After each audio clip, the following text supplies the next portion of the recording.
आज हम पढ़ने लगे हैं international standards for the measurement of time and length.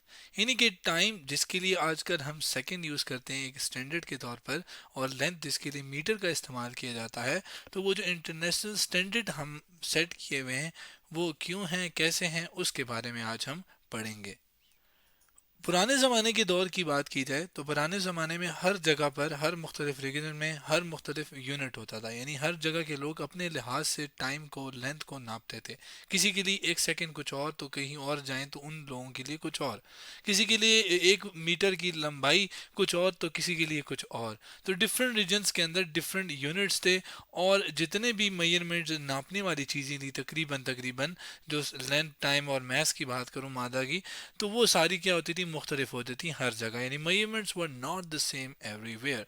तो होता हुआ क्या कि साइंसदान बैठे और ये कन्फ्यूजन और ये जो मिसअंडरस्टैंडिंग थी, और इस चीज़ को ख़त्म करने के लिए कि कहीं, क्योंकि आजकल दुनिया में अगर आप एक मुल्क में हैं तो दूसरे मुल्क के साथ कांटेक्ट करना कोई मुश्किल नहीं है। ठीक है, मीलों दूर का सफ़र आसान हो गया है।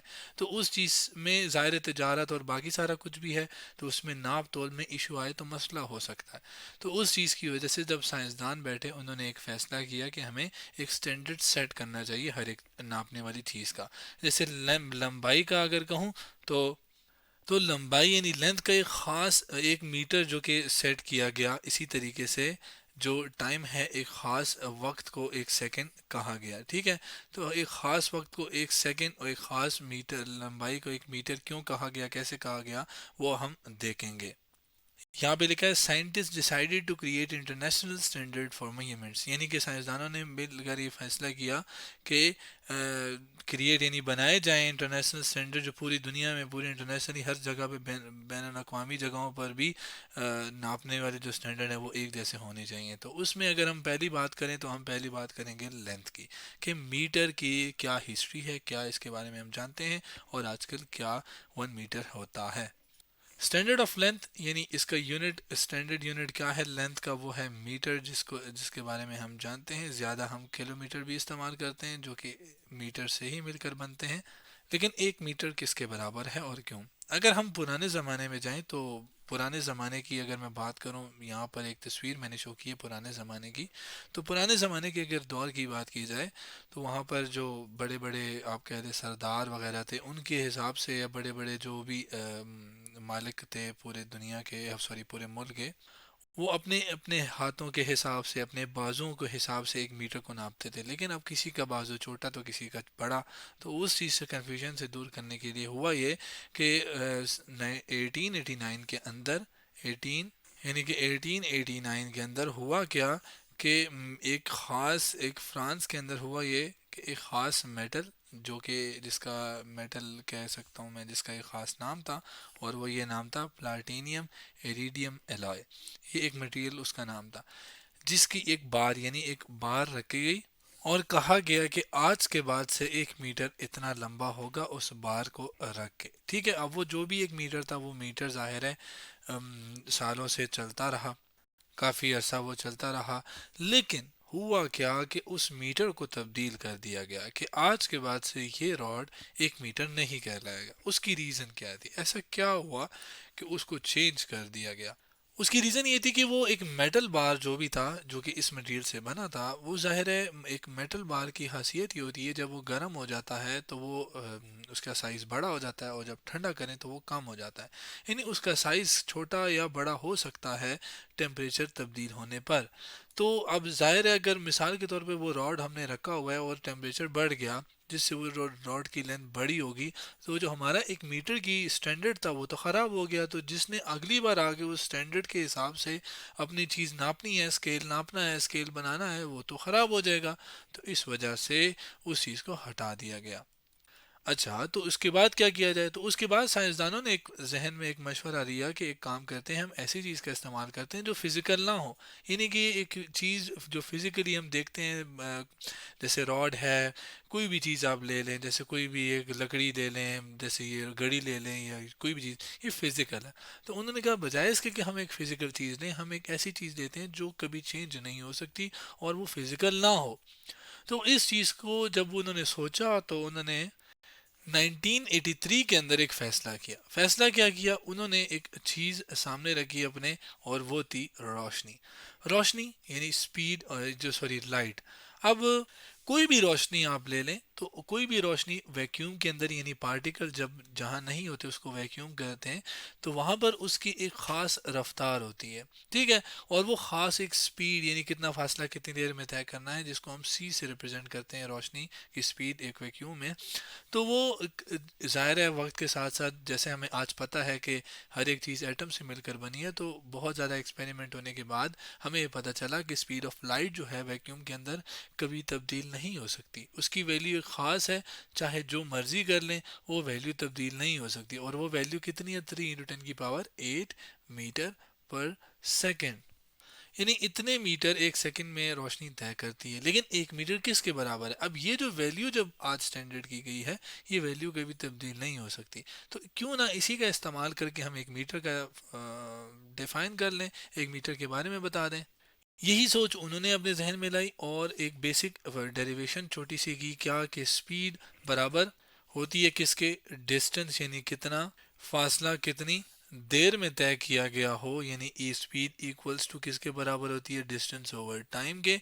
जबकि डिस्टेंस को बताने के लिए हम एस से रिप्रेजेंटेशन करते हैं और टाइम को टी से, जबकि स्पीड को v से रिप्रेजेंट किया जाता है। तो अगर देखें तो स्पीड यहाँ पर c से है, क्योंकि वो लाइट की वैक्यूम के अंदर है स्पीड, इस वजह से, वरना जनरली v से किया जाता है। और ये v स्पीड एक रोशनी की कितनी होती है, एग्जैक्ट वैल्यू जब इसकी पता लगाई तो वो 3, तो ये तो अप्रोक्सीमेटली ली जाती है। एग्जैक्ट वैल्यू इसकी ली गई थी, वो थी 29979, सॉरी 299,247,5,8 मीटर पर सेकंड, यानी ये बहुत बड़ी वैल्यू जो कि रोशनी की है, रफ्तार की, स्पीड की, ठीक है। अब जाहिर है देखें, अगर हम देखें कि ये वैल्यू हासिल करनी है, ठीक है, तो कितना यहाँ पर 1 मीटर होना चाहिए, तो हमने 1 मीटर के लिए चीज़ें करनी है। तो 1 मीटर जो भी फासला है वो कितने टाइम में तय करे कि आपके पास आंसर स्पीड का ये आए। तो इसके लिए हम आसान तरीका क्या कर सकते हैं कि हम इस चीज़ को लाने के लिए हम क्या करेंगे कि हम उसको डिवीजन में लिख देंगे टाइम के, यानी कि अगर मैं 1/, यहाँ पे डिवीजन का साइन, और यही नंबर 299,792,458 ये लिखूं, यानी इतना फासला, इतने सॉरी 1 मीटर का फासला अगर इतने सेकंड्स में, यानी 1/this much सेकंड के अंदर तय हो, तब आपके पास आंसर ये आएगा। क्योंकि देखें मैथ्स के अंदर रूल है कि ये जो डिवीजन में, तो ये डिवीजन से फिर ऊपर ऊपर चला जाता है, ठीक है। तो ये तभी पॉसिबल है 1 मीटर का आंसर आना, कि जब इतने सेकंड में जो भी फासला रोशनी तय करे, उतना फासला 1 मीटर कहलाएगा। यही कॉन्सेप्ट का इस्तेमाल किया गया और डिफाइन ये किया गया मीटर के लिए कि the distance light travel in vacuum in this much second, यानी कि जो फासला रोशनी तय करे वैक्यूम के अंदर कितने सेकंड्स के अंदर, 1/299,792,458 सेकंड्स के अंदर। तो जो भी फासला रोशनी तय करेगी आज के बाद से 1 मीटर उतना कहलाया जाएगा। तो यूं आप कह लें कि अब ये स्पीड ऑफ लाइट जो किसी चीज़ पे डिपेंड नहीं करती, फिजिकल रोशनी, वैक्यूम के अंदर कोई पार्टिकल नहीं है, ठीक है। तो जो मर्जी हो जाए, रोशनी की रफ्तार कभी तब्दील नहीं हो सकती, चाहे जो मर्जी कर लें आप, फिजिक्स के अंदर ये लॉ है, ठीक है। तो इससे हमें पता चला कि अच्छा 1 मीटर इतना है जो कि कभी तब्दील नहीं हो सकता।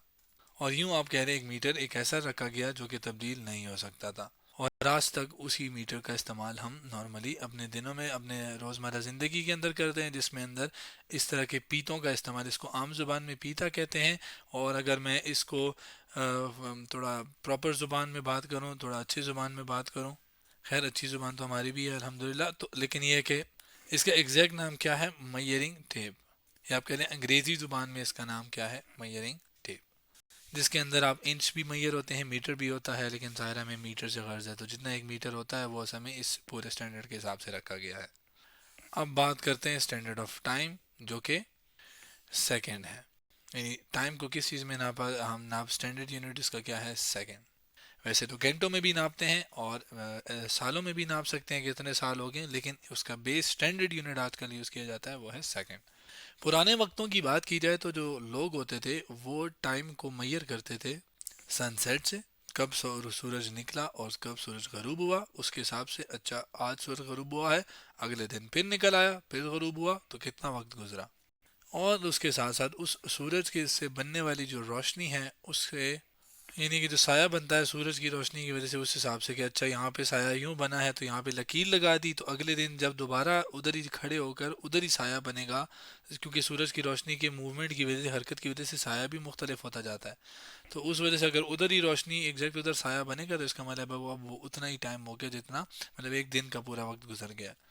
तो इसी तरीके से जब उन्होंने यही जो मैंने कॉन्सेप्ट आपको शेडो का दिया, तो बहुत अरसा साल पहले कुछ लोगों ने एक चीज़ डिसाइड की कि एक दिन के अंदर होगा क्या, कि अब इसके अंदर ये चीज़ क्यों बरकरार रही नहीं रखी गई, इसके लिए प्रॉपर स्केलिंग की ज़रूरत थी। वो इस वजह रीज़न ये थी कि देखें, सर्दियों में दिन मुख्तलिफ होते हैं, दिन का वक्त कम होता है, रात का वक्त ज़्यादा होता है, और जबकि जो गर्मियों का वक्त होता है उसमें सूरज की रोशनी मुख्तलिफ होती है, शेडो मुख्तलिफ होता है, और वक्त भी मुख्तलिफ होता है। लेकिन जो भी ये था, इसकी जब स्केलिंग प्रॉपर स्केलिंग की गई तो पता चला कि एक दिन के अंदर आपके पास कितने घंटे होने चाहिए, 24 घंटे होने चाहिए। और आप कह लें, या बल्कि इसको, हाँ ये चले मैं इसको दिन के हिसाब से बता दूं। और फिर इसी तरह एक घंटे के अंदर आप कह लें कि एक घंटे के अंदर कितने मिनट्स होने चाहिए, 60 मिनट होने चाहिए। और एक मिनट के अंदर उन्होंने कहा कि 60 सेकेंड्स होने चाहिए। अब ये जो चीज़ है, ये उन्होंने इस शेडो का इस्तेमाल करके उन्होंने की ही थी। लेकिन अगेन 1 सेकेंड का कॉन्सेप्ट उस तरह क्लियर नहीं था। अब यही चीज़ अगर हम देखें तो एक दिन के अंदर अगर हमें देखूं कि कितने सेकंड्स हैं, तो वो मैं बता सकता हूँ एक दिन के अंदर 24 घंटे हैं, ठीक है। तो एक घंटे के अंदर कितने से मिनट हुए, 60। तो यानी अगर मैं 24 से जाऊँ, पहले मैं मल्टीप्लाई करूँ 60 से, मिनट में चला गया। अब मिनट से सेकंड्स में जाने के लिए मुझे मज़ीद 60 से मल्टीप्लाई किया, यानी कि ये कितने सेकंड्स आ गए, 86400, यानी 86400 ही नहीं समझा ये जाता था कि एक दिन के अंदर इतने सेकंड्स होते हैं, लेकिन एक सेकंड की जो एग्जैक्ट वैल्यू थी वो नहीं पता थी। तो उसके लिए इन्होंने क्या किया, इसी कॉन्सेप्ट का इस्तेमाल किया, इसी 86400 को अगर जो कि सेकंड के साथ मल्टीप्लाई हो रहा है उधर जाएगा तो डिवाइड हो जाएगा, यानी 1/86400 आपके पास दिन, बल्कि यानी कि अगर हम एक दिन के इतने हिस्से कर लें तो वो एक सेकंड के बराबर है। लेकिन उस एक सेकंड को हम नापे कितने, कि वो कितने वक्त का एक सेकंड होता है, कंफ्यूजन अभी भी थी कि हम किस को कहें कि अच्छा इतना वक्त था, या इतना वक्त था, कितना वक्त था, जो भी वक्त था वो हमें नहीं पता। और वो वक्त फिर हर किसी के लिए एक जैसा होना चाहिए। तो उस चीज़ को ख़त्म करने के लिए मुख्तलिफ चीज़ों का इस्तेमाल किया गया। ठीक है, आपने नाम सुना होगा पेंडुलम क्लॉक का। असल में एक क्लॉक होती है, उसे हम कहते हैं, ये पेंडुलम क्लॉक होती है। इसको मैं लेबल भी कर देता हूं। अब इस पेंडुलम क्लॉक के अंदर सुइयां, असल में इस सब चीज़ों के बाद ये समझा गया कि एक पेंडुलम जो कि एक रस्सी के साथ अगर आप किसी चीज़ को बांध दें, किसी मैस को, बॉब को, बॉल को, इसको कहते हैं पेंडुलम। और अब इस मैस को एक ख़ास जगह पर ले जाएं और इसको जब आप छोड़ें, तो ये जब यहाँ से ये यूं जाएगा, यहाँ से ये उधर जाएगा, फिर ये वापस इधर आ जाएगा। तो ये जो कि कितना वक्त में एक पूरा एक चक्कर इसने मुकम्मल किया, उस पूरे वक्त को कहा गया कि एक सेकंड है। और इसी बेसिस के ऊपर ये पेंडुलम क्लॉक्स बनाएगी, यानी उसके अंदर जो वक्त था वो किस हिसाब से होता था, वो होता था कि कितनी देर में आप इस चीज़ को लेके जाएं और फिर छोड़ें, कितनी देर में वो वक्त था। अब वो चाहे रस्सी बड़ी हो चाहे छोटी हो, इस चीज़ पे ये वक्त चीज़ डिपेंड नहीं करता। चाहे आप इसको और ऊपर ले जाएं जब छोड़ें, इसके ऊपर भी डिपेंड नहीं करता। यानी कि जो वक्त था, टाइम पीरियड इसे हम कहते हैं, ये इन चीज़ों पे डिपेंड नहीं करता। तो इस चीज़ का इस्तेमाल करके किया गया। लेकिन ये जो ऊपर जाना है, कितना फासला, कितने देर में आना है वापस, ये सॉरी उस पर डिपेंड करता है। ये लंबाई कितनी है स्ट्रिंग की, ये उस पर डिपेंड करता है। ये मैं यहाँ से मेरी गलती होगी, वो उस पर टाइम पीरियड के जो है कितने देर में वापस आएगा उस पर डिपेंड करता है कि कितना लंबा आपने स्ट्रिंग दी हुई है। तो लेकिन जो भी एक ख़ास स्ट्रिंग्स लेकर उसको कितना ऊंचा छोड़ के आप उसको वापस लेकर आते हो, उस पर डिपेंड नहीं करता। ठीक है, तो जो भी एक साइकिल मुकम्मल करने जो कि वक्त चाहिए था वो एक सेकेंड कहा गया। लेकिन ये पेंडुलम क्लॉक काफ़ी अर्सा चलती रही। लेकिन जाहिर है ये जो चीज़ है कि कितना वक्त लेना है, ये और चीज़ों पे भी डिपेंड करता था। तो ये फ्लॉप, ये कुछ अरसे बाद ये चीज़ ख़त्म हो गई। तो फिर एक ऐसी चीज़ जो कि फ़िज़िकल ना हो, अगेन उस चीज़ का इस्तेमाल किया गया, और वो चीज़ है सीज़ियम एटम। आज हमें पता है कि एक एटम के अंदर क्या क्या चीज़ें मौजूद हैं। इसी तरह सीजियम एटम को जब देखा गया तो उसके जो एटम के अंदर इलेक्ट्रॉन्स जो कि ये बेसिकली न्यूक्लियस और उसके इर्द गिर्द इलेक्ट्रॉन जो कि हरकत कर रहे होते हैं, तो ये सीजियम एटम के जो सीजियम के जो एटम्स थे वो एक ख़ास एक रफ्तार के साथ वाइब्रेट यानी क्या कहते हैं वाइब्रेट कर रहे थे एक पॉइंट के इर्द गिर्द, ख़ास एक पॉइंट के इर्द गिर्द मूव करना, इसको वाइब्रेशन कहते हैं। और वो वाइब्रेशन एक जैसी थी। तो इसके अंदर जब इसके बारे में स्टडी की गई तो पता मतलब एक टाइम का स्टैंडर्ड ऐसे रखा गया कि एक ख़ास वक्त यानी एक 1 सेकेंड किसके बराबर होगा, 1 सेकेंड बराबर होगा कि कब, जब सीजियम एटम कितनी दफ़ा वाइब्रेट करेगा, इतनी दफ़ा 9192631770 टाइम्स वाइब्रेट करेगा, एक ख़ास पॉइंट के लिए मूव करेगा, तो उतना जो वक्त गुजरेगा वो हमारे पास 1 सेकेंड होगा। और ये 1 सेकेंड पर आज घड़ियों में रखा जाता है और उस हिसाब से वक्त गुजरता है। आजकल की घड़ियां जो कि इस तरह की डिजिटल घड़ियां भी होती हैं जिसमें नंबर्स होते हैं, और वो आप देखते हैं जो डिजिटल फॉर्म यानी नंबर्स की फॉर्म में होती हैं। एक होती हैं सुइयों वाली घड़ियां जिसके अंदर हमारे पास 3 सुइयां होती हैं, एक घंटों वाली, एक मिनट वाली और एक पतली सी होती है जो कि सेकंड वाली होती है।